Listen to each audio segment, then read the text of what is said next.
Hi, നമ്മളിന്നുള്ളത് നിലമ്പൂരിലെ Conolly പ്ലോട്ടിലാണ്. Conolly പ്ലോട്ടിന്റെ എൻട്രൻസിലൊക്കെ രണ്ട് സൈഡിലായിട്ടും work ചെയ്തിട്ടുള്ള ക്ലേ കൊണ്ട് വർക്ക് ചെയ്തിട്ടുള്ള ഷെരീഫ് നിലമ്പൂരിനെ നമുക്ക് ഇവിടുന്ന് കാണാൻ പറ്റി. മുമ്പ് നമ്മൾ അതിന്റെ എല്ലാ ഡീറ്റെയിൽസും ചോദിച്ചറിഞ്ഞു. അപ്പൊ അതിന്റെ എല്ലാ വിവരങ്ങളിലേക്ക് നമുക്ക് പോകാം.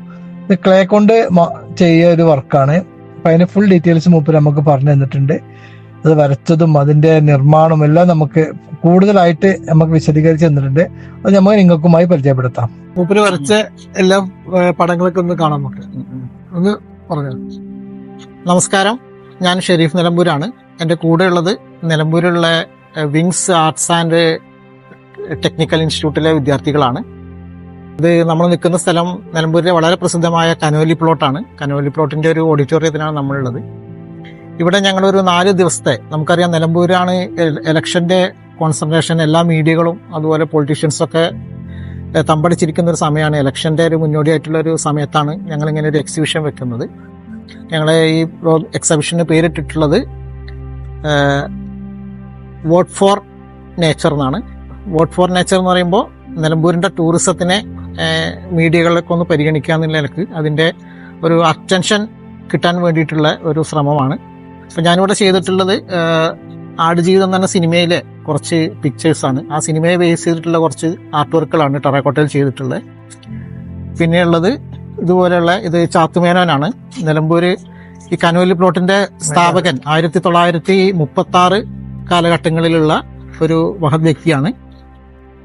അപ്പോൾ അദ്ദേഹത്തിന്റെ ഒരു പോർട്രേറ്റ് ടെറാക്കോട്ടയിൽ ചെയ്തിട്ടുള്ളതാണ്.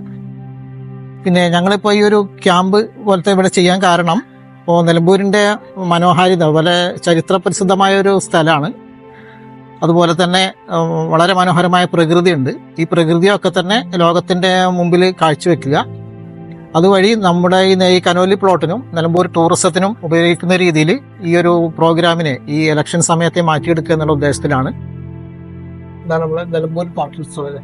നിലമ്പൂർ പാട്ടുത്സവം അത് നിലമ്പൂർ തേക്ക് മ്യൂസിയത്തിലൊരു വലിയൊരു പ്രതിമയാണ്. അതുപോലെ Nilambur train, Nilambur railway station ഒരു പക്ഷേ ഇപ്പോൾ നിലവിൽ തന്നെ വളരെയധികം പഴക്കമുള്ള ഒരു റെയിൽവേ സ്റ്റേഷനാണ് നിലമ്പൂർ റെയിൽവേ സ്റ്റേഷൻ. അതുപോലെ നിലമ്പൂർ കോവിലകം, പിന്നെ അതുപോലെ വളരെ പ്രസിദ്ധമായ ഒരു ഉത്സവമാണ് നിലമ്പൂർ പാട്ടുത്സവം, അതിൻ്റെ ഒരു സിമ്പലാണ്. പിന്നെ അതുപോലെ നിലമ്പൂർ തേക്ക്, ഇതൊക്കെയാണ് ഞങ്ങൾ ചിത്രീകരിച്ചുള്ളത്. അപ്പോൾ ഞങ്ങൾ ഇന്ന് സ്റ്റാർട്ട് ചെയ്തിട്ടേ ഉള്ളൂ. ഇനി വരുന്ന 2-3 ദിവസങ്ങൾ ഒരു 10-20ഓളം കുട്ടികൾ ഇവിടെ ഇരുന്ന് തന്നെ രചനയുണ്ട്. ഞങ്ങളുടെ കോളേജ് വരുന്നത് ഇവിടെ wings arts and technical institute ആണ്. ഞങ്ങൾ അവിടുത്തെ ഫൈൻ ആർട്സ് സ്റ്റുഡൻസ് ആണ്. അതിലെ സെക്കൻഡ് ഇയർ സ്റ്റുഡൻസിന്റെ കീഴിൽ നടത്തുന്ന ഒരു ആർട്ട് എക്സിബിഷനാണ് ഇപ്പോൾ ഇത്. ഇതിലിപ്പോൾ ഞങ്ങള് പെൻസില്, അതുപോലെ ആക്രിലിക്, വാട്ടർ കളർ, ഇതുപോലുള്ള ഒരുപാട് മീഡിയംസ് ചെയ്തിട്ടുണ്ട്. ഇനി ലൈവായിട്ടുള്ള ചിത്രരചന കാര്യങ്ങളൊക്കെ ഞങ്ങൾ അടുത്ത ദിവസങ്ങളിലാണ് ചെയ്യാൻ ഉദ്ദേശിച്ചിട്ടുള്ളത്. ഞങ്ങളുടെ ഈ ഒരു ആർട്ട് എക്സിബിഷൻ 4 ദിവസങ്ങളിലായിട്ടാണ് ഞങ്ങളിവിടെ നടത്താൻ ഉദ്ദേശിച്ചിട്ടുള്ളത്. 18-ാം തീയതി വരെയാണ് ഞങ്ങളുടെ എക്സിബിഷൻ ഇവിടെ കനോലി പ്ലോട്ടിൽ ഉണ്ടാവുക. അപ്പോൾ മാക്സിമം എല്ലാവരും ഞങ്ങളുടെ എക്സിബിഷൻ സന്ദർശിക്കാനും എല്ലാവരുടെ സപ്പോർട്ടും സഹകരണങ്ങളൊക്കെ പ്രതീക്ഷിക്കുന്നു. ഇത് ഫുള്ള് ക്ലേയിൽ ചെയ്ത വർക്കാണ്. അതിന്റെ വർക്കിനെ പറ്റി ഒന്ന് കൂടുതലായിട്ട് നമുക്കൊന്ന് വിശദീകരിച്ചു. ഇത് ആദ്യം നമ്മള് കളിമണ്ണ് എന്ന് ഉദ്ദേശിച്ചാൽ അതിൽ കല്ലിന്റെ അംശം ഉണ്ടാവില്ല. വളരെ ശുദ്ധി ചെയ്തിട്ട് ചട്ടിയും കലണ്ടാക്കുന്ന മണ്ണായിരുന്നു ആദ്യം നമ്മൾ ഉപയോഗിച്ചിരുന്നത്. ഇപ്പൊ നമ്മൾ ഉപയോഗിക്കുന്നത് ഓട്ട് കമ്പനികളിൽ ഓടിന് വേണ്ടി പ്രിപ്പയർ ചെയ്യുന്ന മണ്ണാണ്. അതാകുമ്പോ നമുക്ക് മെഷീനിൽ അരച്ചിട്ട് അതിന്റെ കല്ലൊക്കെ ആയിട്ടുണ്ട്. കാരണം ഇത് നമ്മൾ വളരെ റിസ്ക് എടുത്ത് ചെയ്യുന്ന ഒരു വർക്കാണ്. അപ്പൊ അത് പൊട്ടിപ്പോകാൻ പാടില്ല. അപ്പൊ അതുകൊണ്ട് നമ്മൾ ഓട്ടോമിനിത്തെ മണ്ണ എടുക്കാറ്. അതിനുശേഷം നമുക്ക് അതൊരു പ്രതലത്തിലാക്കിയിട്ട് അതിൽ എംബോസ് ചെയ്യും ഓരോ പീസായിട്ട്. പിന്നെ അത് ഉണക്കിയെടുക്കും. ഉണക്കിയെടുത്തിട്ട് ചൂള വെച്ചെടുക്കും. ഈ ചൂള ചുട്ടെടുക്കും. ചുട്ടെടുക്കുമ്പോഴാണ് നമുക്ക് ഈ ഉറപ്പോ കിട്ടുന്നത്. പിന്നെ നമുക്ക് ഇതുപോലെ ഇതിപ്പോ ഒരു വുഡൻ ഫ്രെയിമിലാണ്, ഫൈബർ സിമെന്റ് ബോർഡിന്റെ ഫ്രെയിമിൽ ഒട്ടിച്ചിട്ട് നിലമ്പൂർ തേക്കിന്റെ ഫ്രെയിം ഇട്ടാണ്. ഇതുപോലെ നമുക്ക് വേണമെങ്കിൽ ഇങ്ങനെയും വെക്കാം, അല്ലെങ്കിൽ ഡയറക്റ്റ് ആയിട്ട് ടൈലൊട്ടിക്കുന്ന പോലെ ചുമലൊട്ടിക്കും ചെയ്യുന്നത്. നമ്മൾ എൻട്രൻസിലെ വർക്ക് ചെയ്തത് ഷെരീഫ് നമ്പർ 30 നമുക്ക് ആ വർക്ക് ഒന്ന് കാണും ചെയ്യാം. അതിന് കൂടുതൽ വിവരങ്ങളും ഇതിന്റെ ഒരു നിർമ്മാണം ഉണ്ട്, അത് ഞങ്ങൾക്ക് ജസ്റ്റ് ഒന്ന് കാണിക്കാം. ഇവിടെ വെച്ചിട്ടാണ് ക്ലേയില് വർക്ക് ചെയ്യുന്നത്. ജസ്റ്റ് ഒന്ന് കാണാൻ നോക്കട്ടാ. ഇത് ചെയ്യുന്നത് ഇങ്ങനെയാണ്. നമ്മളിപ്പോ കമ്പനിയിൽ നിന്ന് എടുക്കുന്ന ഇതുപോലത്തെ ഷീറ്റുകളുണ്ട്, മണ്ണിന്റെ ബ്ലോക്കുകൾ വാങ്ങും. ഇതുപോലത്തെ ഈ ബ്ലോക്ക് നമ്മൾ ഇങ്ങനെ പൊളിച്ചിട്ട് ഇതുപോലെ ഷീറ്റാക്കും. ആ ഷീറ്റാക്കിയതിനു ശേഷം അതിൽ നമുക്ക് ആവശ്യമുള്ള ഡിസൈൻ ആദ്യം വരച്ചെടുക്കും. പിന്നെ ആ വരച്ചെടുത്തതിനു ശേഷം അതിന്റെ മുകളിൽ ഇങ്ങനെ നമുക്ക് ആവശ്യമുള്ള പീസുകൾ ഇങ്ങനെ എംബോസ് ചെയ്യുക ചെയ്യുന്നത്. ഓക്കെ. ഇങ്ങനെ വെച്ച് പിടിപ്പിക്കും. പിന്നെ അടുത്ത പ്രൊസീജിയർ ഇതിനെ നമ്മൾ ഇങ്ങനെ കട്ട് ചെയ്തിട്ട് ടൈലാക്കി മാറ്റുക എന്നുള്ള ഓരോ പീസ് ആ പീസ് ആക്കിയതിനു ശേഷം പിന്നെ അതിന്റെ പുറകിൽ നമ്പർ ഇട്ടിട്ട് ഉണക്കിട്ട് ചുട്ടെടുക്കും. അപ്പൊ അത്രയും പ്രൊസീജിയർ ഒരു വർക്ക് തീരുമ്പോ ഏകദേശം ഒരു 20ഓളം പ്രോസസ്സിങ് വരുന്നുണ്ട്, ഘട്ടങ്ങൾ വരുന്നുണ്ട്, ദിവസങ്ങൾ വരും. അപ്പൊ ഇത് തന്നെ ഇപ്പോ നമ്മളെ പുറത്തൊരു വർക്ക് നമ്മൾ സൗജന്യമായിട്ട് ഡിപ്പാർട്ട്മെന്റിൽ ചെയ്തു കൊടുത്തു. പകരം അവർ അകത്ത് ഒരു കനോലി പ്ലോട്ടിൽ തന്നെ ഒരു സെൽഫി പോയിന്റ് നമുക്ക് അലോ ചെയ്തു. അപ്പൊ അത് ഇവിടെ വെച്ച് തന്നെ ചെയ്യാണ്, കാരണം അതിന്റെ വർക്കാണ് ഇപ്പൊ ഇത് ചെയ്യുന്നത്. അതെ. അപ്പൊ അത് ഇവിടുന്ന് വരുന്ന സന്ദർശകർക്കും അതൊരു ഗുണമാണ്. അപ്പോ ഇത് എന്താണ് ഈ മീഡിയ എന്ന് മനസ്സിലാക്കാൻ പറ്റും. നമ്മളെ സംബന്ധിച്ച് നമുക്ക് അതിന്റെ പ്രൊമോഷനാണ്.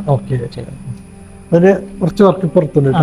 ഇത് എന്നൊരു വർക്കാട്ടാ, കട്ട് ചെയ്ത് വെച്ചിട്ടുണ്ട്. ഇത് ഓരോരോ കണ്ടില്ലേ, ഇതുപോലത്തെ ഓരോരോ പീസായിട്ട് കട്ട് ചെയ്ത് വെച്ചാണ്. ഓരോ ലെറ്റർ ഓരോ കട്ടിങ് ആണ് വന്നിട്ടുള്ളത്. ഇനി ഇത് ആദ്യം ഉണക്കിയിട്ട് പിന്നെ നമ്മള് ചുട്ടെടുക്കണം, ചൂളയിൽ വെച്ച് ചുട്ടെടുക്കണം. പിന്നെയാണ് അതിന്റെ ഫിറ്റിങ്സ് ഒക്കെ വരുന്നത്. ഇതിപ്പോ Conolly's plot 1846, the oldest teak plantation in the world. അതായത് ലോകത്തിലെ തന്നെ മനുഷ്യൻ നട്ടു വളർത്തിയ ഏറ്റവും പഴക്കമുള്ള തേക്ക് തോട്ടം നിലമ്പൂരിന്.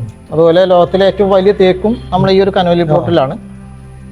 ഇതാണ് ഷെരീഫ് വരച്ച ഫസ്റ്റ് എവിടേക്കാര് സംഭാവന ചെയ്താണ്. അതിന്റെ കൂടുതൽ വിശേഷങ്ങളായിട്ട് ഷെരീഫ് ഒന്നുകൂടി വിശദീകരിച്ചു തരാം നമുക്ക്. അതെ അതെ. ഇതിപ്പോ നമ്മുടെ നിലമ്പൂർ നിന്നൊരു സെൽഫി പോയിന്റ് ആണ്. നമ്മൾ നിൽക്കുന്നത് കനോലി പ്ലോട്ടിന്റെ മുൻവശത്താണ്. ഇതിന്റെ കവാടം. ഈ കനോലി പ്ലോട്ടിന് പ്രത്യേകത ഉണ്ട്. ഇത് മനുഷ്യൻ നട്ടു വളർത്തിയ ലോകത്തിലെ ഏറ്റവും പഴക്കം ചെന്ന തേക്ക് തോട്ടം നിലനിൽക്കുന്നത് ഈ ഒരു കനോലി പ്ലോട്ടിലാണ്. അതുപോലെ തന്നെ ലോകത്തിലെ ഏറ്റവും വലിപ്പം കൂടിയ തേക്ക് മരം കന്നിമാര തേക്ക് എന്ന് പറഞ്ഞത് ഈ പ്ലോട്ട് കടന്നിട്ടില്ല പുഴന്റെ അക്കരെയുള്ള ഒരു വലിയൊരു തേക്കാണ്. അപ്പൊ ഇത്രയും ചരിത്ര പ്രാധാന്യമുള്ള ഒരു സ്ഥലമാണ്. പക്ഷെ നിലമ്പൂരിലെ മറ്റ് ടൂറിസം കേന്ദ്രങ്ങളെ അപേക്ഷിച്ച് ഈ കനോലി പ്ലോട്ടിനുള്ള ഒരു മൈനസ് പോയിന്റ് നമുക്ക് ഈ ഒരു നാച്ചുറൽ പ്രകൃതി അല്ലാതെ അഡീഷണൽ ആയിട്ടൊന്നും കാണാനില്ല. അപ്പൊ അതിന്റെ ഒരു കുറവുണ്ട്. അപ്പോ അങ്ങനെയാണ് ഞാനിപ്പോ ഒരു 10-25 വർഷമായിട്ട് ഈ ഒരു ടെറാക്കോട്ട മ്യൂറൽ ഫീൽഡിലാണ്. അപ്പൊ ഞാൻ ഈ വർക്ക് ചെയ്യുന്നൊരു മീഡിയം വെച്ചിട്ട് ഒരു ടൂറിസം ഡെസ്റ്റിനേഷൻ എങ്ങനെ പ്രൊമോട്ട് ചെയ്യാന്നുള്ള ആലോചനയിൽ നിന്നാണ് ഞാനിങ്ങനെ ഒരു സെൽഫി പോയിന്റ് പഠിച്ചത്. ഇത് ഏകദേശം ഒരു 1.5 ലക്ഷം രൂപ പൈസ മാത്രമായിട്ട് ചെലവാക്കി ചെയ്തതാണ്. ഇതുപോലെ ചെട്ടിയങ്ങാടി പെരുമ എന്ന് പറഞ്ഞ എന്റെ ഓപ്പോസിറ്റും ഉണ്ട്. അപ്പോൾ ഇത്രയും എമൗണ്ടും എഫർട്ടൊക്കെ എടുത്ത് ഇത് ചെയ്യാൻ കാരണം നമുക്ക് ഈ ഒരു ഡെസ്റ്റിനേഷനിൽ വെച്ച് പ്രൊമോട്ട് ചെയ്യാന്നുള്ളത്. അതിന് നമുക്ക് റിസൾട്ട് വന്നു. ഇപ്പൊ ഇവിടുന്ന് തന്നെ ധാരാളം പേര് വന്നിട്ട് സെൽഫി എടുത്ത് പോകുന്നുണ്ട്. ഇപ്പൊ ഇലക്ഷൻ സമയത്ത് സെൽഫി പോയിന്റ് ആണ്. അപ്പൊ സെൽഫി നമുക്കറിയാലോ പുതിയ കാലത്തിന്റെ ഒരു ഇതാണ്. അപ്പോ നമുക്ക് ഇതിലൂടെ തന്നെ നമ്മൾ ഈ പുതിയ ഇതിന്റെ ഒരു മെസ്സേജ് കൊടുക്കുന്നുണ്ട്. അതിന്റെ റിസൾട്ട് വരുന്നുണ്ട്. ചെട്ടിയങ്ങാടി പഴമ ഓൾഡ് നിലമ്പൂർ ടൗൺ 1930 മുതൽ 1960 ഡീറ്റെയിൽസ് പറഞ്ഞതാണ്. ചെട്ടിയങ്ങാടി എന്ന് പറഞ്ഞത് നിലമ്പൂരിനെ പഴയ പണ്ട് ചെട്ടിയങ്ങാടി എന്നാ പറഞ്ഞിരുന്നത്. അതായത് ചെട്ടിയന്മാര് ഇപ്പൊ പഴയ കച്ചവടക്കാരൊക്കെ ചെട്ടിയന്മാർ, തുണിച്ചെട്ടിയന്മാരുണ്ടാവും, പപ്പട ചെട്ടിയന്മാരുണ്ടാവും, അതുപോലെ പലവിധ ചെട്ടിയന്മാരായിരുന്നു. അതുപോലെ മൺപാത്രക്കുന്ന കുമ്പാരൻ, അന്ന് മൺപാത്രം ഉണ്ടാക്കുന്ന ചെട്ടിയന്മാരായിരുന്നു. അപ്പോ ആ ചെട്ടിയന്മാരുടെ സംഗമ സ്ഥലമായിരുന്നു ശരിക്കും ഈ ചെട്ടിയങ്ങാടി നിലമ്പൂർ. അപ്പൊ ആ നിലമ്പൂരിന്റെ ആണ് നമ്മളിവിടെ ചിത്രീകരിച്ചിട്ടുള്ളത്. അതുപോലെ ഇതിൽ നിലമ്പൂരിലെ പണ്ടത്തെ കാലത്തെ കടകളുണ്ട്. ശംഖുവിതന് മരുന്ന് കച്ചവടം, നിലമ്പൂര മക്കളിപ്പോ ഇവിടെ നിലമ്പൂരിൽ ഇവരെ സ്ഥാപനങ്ങൾ പോകുന്നുണ്ട്. അപ്പൊ ആ ഒരു അന്നത്തെ കാലത്തെ ഒരു കാളവണ്ടിയാണിത്. ഇത് പണ്ടത്തെ വാഹനങ്ങൾ, ഇത് പഴയ പോലീസുകാരൻ. അപ്പൊ ഈ ഒരു ചരിത്രത്തിനെ ഓർമ്മപ്പെടുത്തുക എന്നുള്ളതാണ്. അപ്പൊ ഇവിടെ വരുന്ന ആൾക്കാർക്ക് നിലമ്പൂരിന്റെ പിന്നെ അതുപോലെ നമ്മൾ അതിന്റെ ഒരു വിശദീകരണം ഇവിടെ കൊടുത്തിട്ടുണ്ട്. അത് ഇംഗ്ലീഷിലും മലയാളത്തിലും ചെയ്തിട്ടുണ്ട്. കാരണം ഇവിടെ ധാരാളം ഫോറിനേഴ്സ് വരുന്നുണ്ട്. അപ്പൊ അവർക്കും കൂടി കമ്മ്യൂണിറ്റി ആണെങ്കിൽ നമുക്ക് ഇംഗ്ലീഷ് വേണം. ഇങ്ങനെയാണ് ചെയ്തിട്ടുള്ളത്. ഇതിനെ പറ്റി പരിചയപ്പെടുത്തുന്നതിലും എല്ലാവരും പറഞ്ഞതിലും വളരെ സന്തോഷം. തീർച്ചയായിട്ടും.